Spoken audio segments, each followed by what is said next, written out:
Kung mahilig kayo mag food trip at walang masyadong budget, ito ang mga pagkain na talagang mabubusog ka. Tara dito sa Quiapo, hindi mahal at sobrang mura pa. Sa 500 pesos mo, good for tuna. Tsak mabubusog ka sa dami ng pagkain. Maniniwala ka ba kung sasabihin kong ang 500 pesos ko may sukli pa? Saktong holiday at niyaya kong si Mark na gumala, mag food trip at ang budget namin 250 each. First time ko nga pumasok ito sa simbahan, ang ganda. Nakikita ko lang to dati sa Batang Quiapo. Andito nga kami dahil natapos namin panoorin ang video ni ate na Summer Dry. At ito pala lahat ng aming nagastos at meron kaming sukli.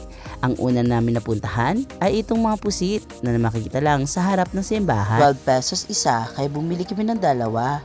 Sobrang sarap nito mga ga, lalo na ang kanilang suka.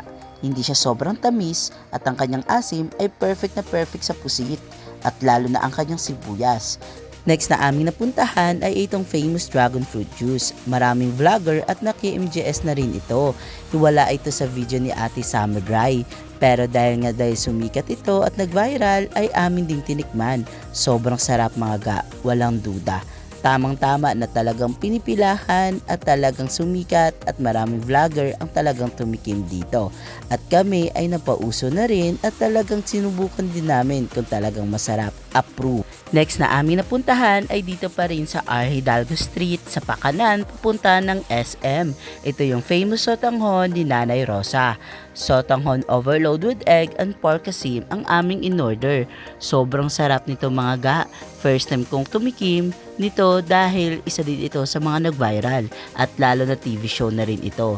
Perfect na perfect po ito lalo na kapag gutom po kayo. Ito yung sotanghon na hindi mo na kailangan pang timplahan. Hindi mo na kailangan pa ng kalamansi, suka, at toyo.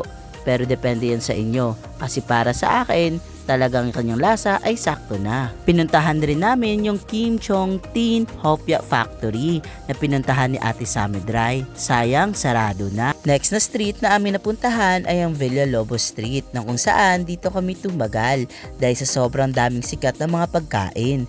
Ang una namin tinikman ay ang RK16 Siomai. For only 50 pesos, 6 pieces na siya.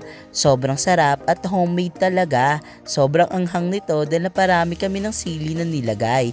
Perfect na perfect to sa mga gutom. At bumili din kami dito ng Blue Lemonade, katabi lang po ng RK16 Siomai.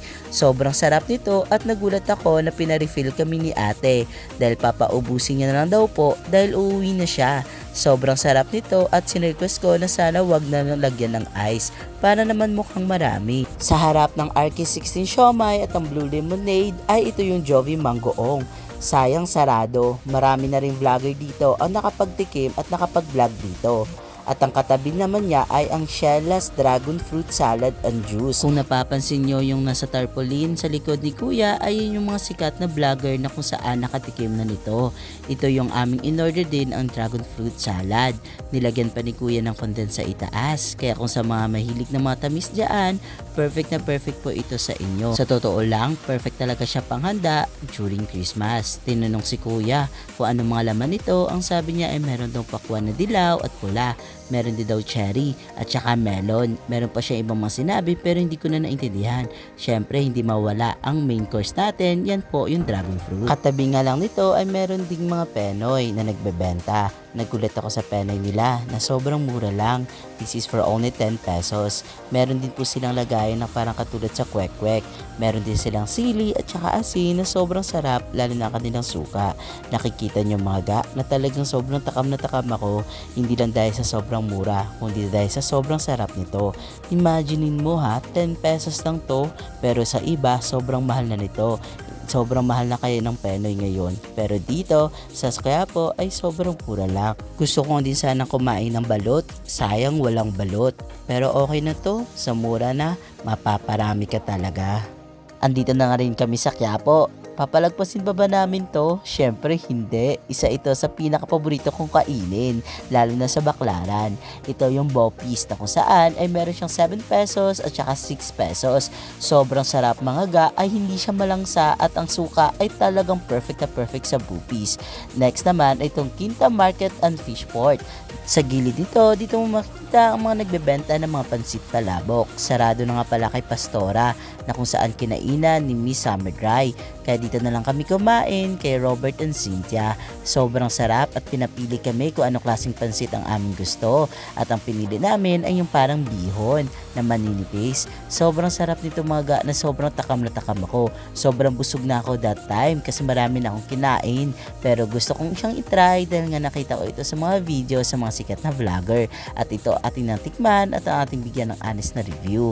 Sobrang sarap nito mga ga, lalo na ang kanyang mga seafoods. Sobrang mainit pa ito nung sinerve sa amin. Perfect na perfect din to sa mga gutom at talagang mapakayo ay mapaparami. Lalo na po ang kanilang mga sahog. Okay? Meron din po siya mga pusit, meron siyang itlog. Hindi na rin siya namin nilagyan ng kanyang kalamansi. Yung sauce niya ay sobrang sarap na, kaya no need na ng kalamansi.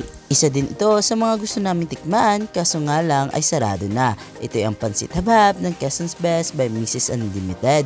Kung saan nga may nag-viral ay ating puntahan. Tara mga ga, sa susunod kong gala ay ako inyong samahan para mapuntahan ang mga nag-viral at tikman ang mga masarap na pagkain. Bye-bye!